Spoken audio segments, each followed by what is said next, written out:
আসন্ন ঈদে মুক্তির অপেক্ষায় থাকা শাকিব খানের তুফান সিনেমা আনকাট সেন্সর পেয়েছে। বুধবার দুপুরে সেন্সর সার্টিফিকেট হাতে পেয়েছেন সিনেমা সংশ্লিষ্টরা।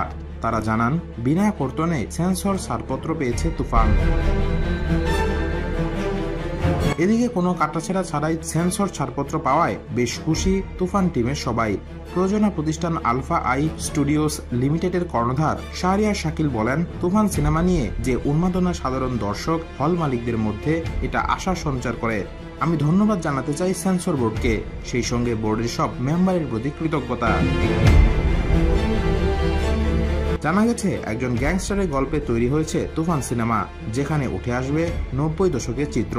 সে সময়ের এক নামকরা গ্যাংস্টারের কাহিনী নিয়েই এগিয়ে যাবে তুফানের গল্প।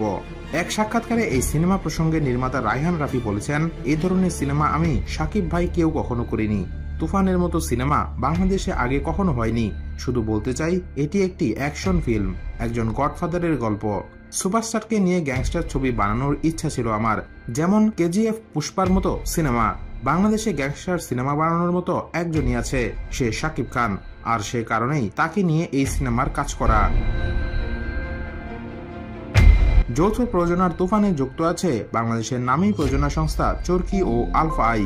ভারত থেকে যুক্ত SBF। শাকিব খান ছাড়াও এই সিনেমায় আরও অভিনয় করছেন অভিনেতা চঞ্চল চৌধুরী, অভিনেত্রী মিম চক্রবর্তী, নাবিলা প্রমুখ।